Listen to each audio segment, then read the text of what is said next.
If we can see here on the slide, the image shows some grass right here that isn't growing properly.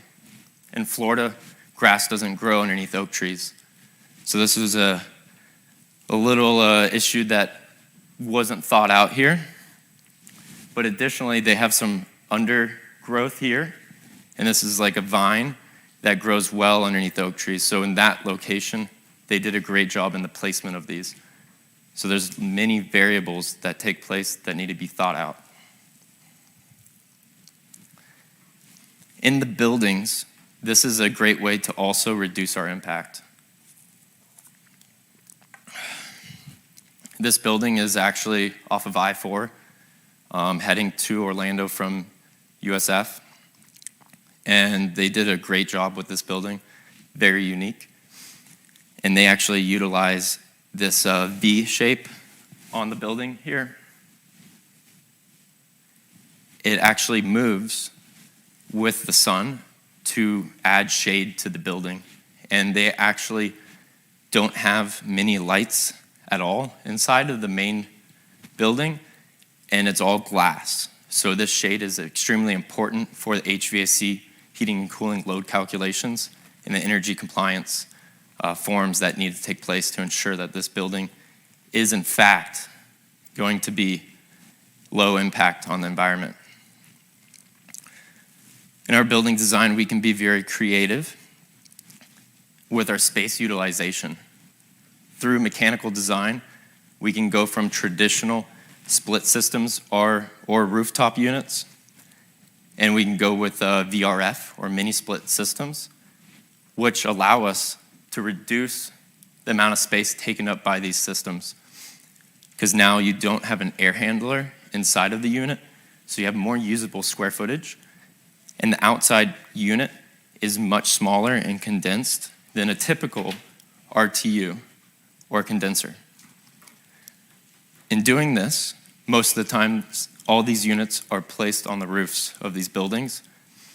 We can actually have more space on top of the roofs since they've gotten smaller and utilize that space for more generation of greenbacks or cash by placing restaurants on top of buildings or other forms of use for the public. This also allows, in some cases, for plants to be grown on top of the building and have gardens, thus building greener futures, not only in our wallets, but also the environment.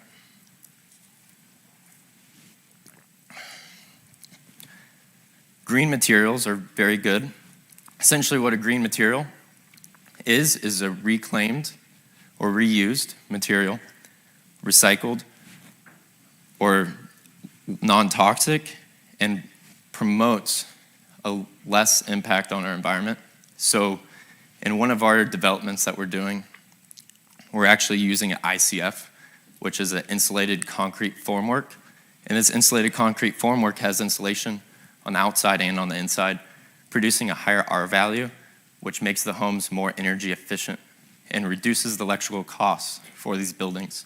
Additionally, we can construct the buildings much quicker, since now we can just pour the concrete in, and it's going to be much stronger for the higher wind zones that we have here in Florida.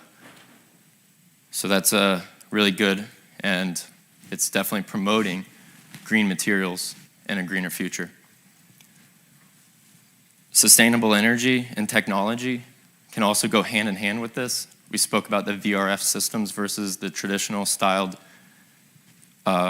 mechanical equipment, and we can actually utilize this technology with its algorithms to have the systems be more efficient and reduce the electrical consumption. Additionally, I forgot to mention that VRF is ductless system, so it's a lot cleaner and fresher air as well.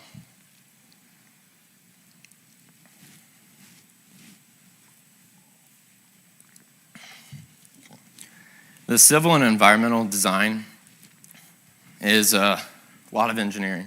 just like everything we do. And this is extremely important because it directly affects our environment and how we're designing our space. So in the stormwater, we have storm events for a certain time period, and this rain comes down and it's discharged into our environment. So what we want to utilize here is the proper methods for the stormwater retention. Before discharge, it's retained for a certain amount of period per that water district. They have manuals for each area. And from there, it is drained along roadways and other surfaces that are impervious or pervious, and it's picking up contaminants along the way. So we want to reduce the path and the length of this by placing more pervious surfaces, which allow for the water to absorb into the soil before it collects any of this contamination.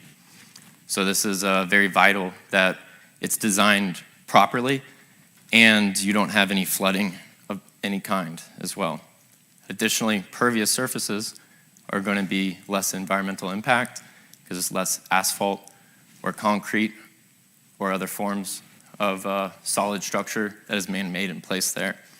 And we can have more green space along our developments, which is very useful. Additionally, for the stormwater, we can utilize storm vaults or chambers that collect and retain the water underneath our buildings, boardwalks, or parking lots. And this is an investment, which you all know very well. In using this tool, it may be expensive up front, but you may be able to add in a Starbucks or some other building. Maybe you can make more space to fit on just a different cash-generating building or tenant space.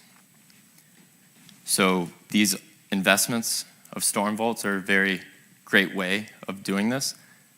And you could even put parks over them or more green space, which is always a good thing as well, because we do want to give back to the environment which we're taking from.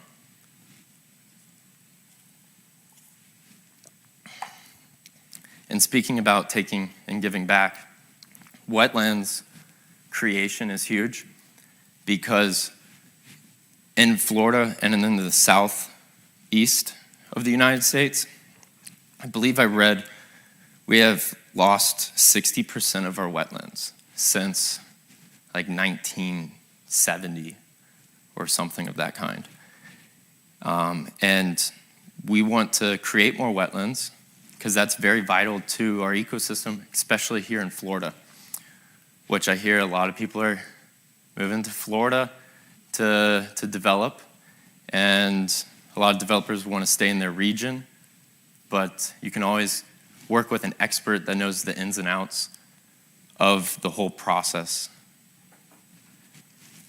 And in this wetlands creation, we can actually utilize it for many purposes and hearings and work with the municipalities to get what we're looking to have achieved through rezoning and other obstacles that we take.